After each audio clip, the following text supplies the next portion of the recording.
All right, in today's video, we're going to break down a 4x1 one-back install, or what we call up here in Canada quads. This is a formation that is, fairly unique to Canadian football. Being able to put, obviously, with the 12th man, four receivers to one side of the field. You will see it a little bit in the American game, but it'll obviously be out of empty. So here, having the ability to have our back in the backfield as well as four receivers to one side creates a lot of different opportunities for you as a play caller, whether that's using the numbers you have to the field, whether that's attacking the isolated receiver to the boundary. It gives you a lot of different options and variations. So first thing we're going to look at is an outside zone strong with the ability to crack the Z receiver. Now you'll notice here the boundary halfback I have is not adjusted to the quads. They're staying in the boundary, putting themselves in a position to probably double that X receiver, or at least help that that boundary corner on that X receiver. If you get that boundary half in the boundary, you want to attack the field. If you get the boundary half rotated to the field and they're giving you one-on-one, you want to now attack the boundary. So in this case, we'll attack the field. We're going to run outside zone. Our running back's going to aim at the outside hip of the ghost tight end, about 1.5 to 2 yards outside the offensive tackle. And the quarterback's going to have to really push to get to that intersection point. We want to attack that wide angle, get the defense on the move. And then the ball carrier is just going to read the end player in the line of scrimmage. We see here that rush end who's getting one-on-one base block by the tackle, working that outside zone footwork. Yeah, there's lots of different ways to do it. The way I would prefer is to run and reach. So we're going to take open our play side hip, open our place with our first step from our right foot, in this case to the offensive tackle, opening up that foot and reaching our left arm across the breastplate of the defensive lineman or the end player on the line of scrimmage. Then you got 3 steps. We're going to turn and run the rail. You got 3 steps to reach that player. If not, we're going to wash them outside. Running back's going to read off that base block, and as soon as anything crosses their path, that might be a blitzing linebacker. It could be the defensive end, could even be the defensive tackle. If the defense is in a different front, then they're going to cut off their outside leg and get vertical. Here you see the Z crack, so we get a double on the Sam linebacker. This is something where if they don't bring the boundary half over, okay, you can, whether you choose to leave the free safety or leave the corner, it's up to you. But getting that nice strong double on that outside backer, I find, can be really helpful and create some traffic for the Mike if they try and run across as well. Our center and play side guard are going to combo the play side defensive lineman through to that Mike backer. And our backside tackle and backside guard are going to combo the backside defensive tackle again to that backside linebacker. So that's going to give us a double team at the point of attack, and the running back cutting off that end player in the line of scrimmage.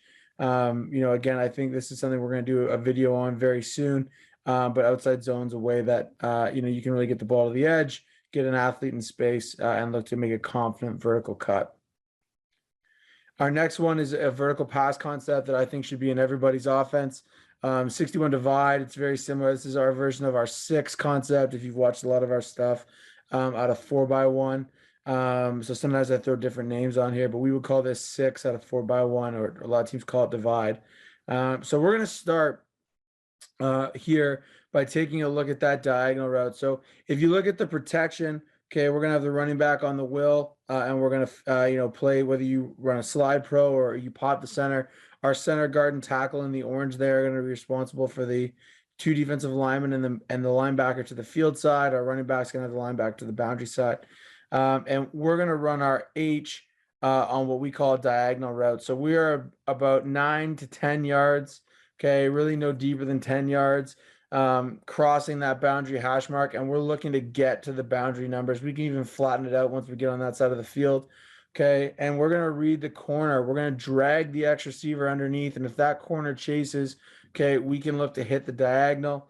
If that corner chases, the only player left to cover the diagonal is the boundary halfback, and then we can read off them. If the boundary halfback takes that, now we can read the free safety from the post, okay, which should be looking to hit the opposite hash mark at between 16 and 18 yards, okay, and then we can read off that free safety to the read seam, which, again, if you're not sure what a read seam is, we've done a few different videos on it, but basically it's a seam route where that seam runner has the option to bend at 12 to 14 yards. And when I say 12 to 14, we're going to start to bend at 12 and ultimately turn that into more of a dig.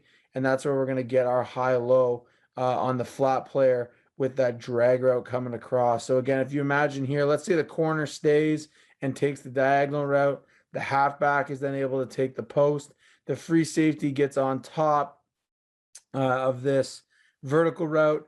Now we're going to snap that bender, okay, and look to high-low the Sam backer, okay, who would be expanding here underneath that window. And then again, out here, as always, we have a gift on the outside. If this corner is going to fall way inside or play way off, we can always take this shot out here to the Z. Our last one here, and again, this comes into the idea of, hey, if they're not HBOing, how do we attack, whatever, looking at different sides of the field. Usually if this boundary halfback, gets to the hash mark, he's often going to roll over back to the field. So if they're on the boundary side of the hash, okay, we look up here, right? If they're on the boundary side of the hash mark, all right, then they're obviously a little more involved with the boundary side coverage. The wider they get, the more involved they'll be. If you get a team that's going to rotate the coverage to the field, right, where that half is going to get any further than that hash mark, this is a great play. It can work just fine with the boundary half up on the hash mark as well. But we're just going to run a little screen weak. So we run these two hot slants. If we get pressure and we don't have time to get the back out, we can always take the slant.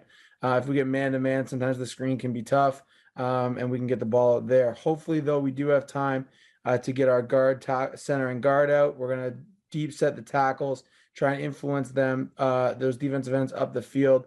And then this is going to look just like our divide concept, but now we're going to crack and pin that will linebacker.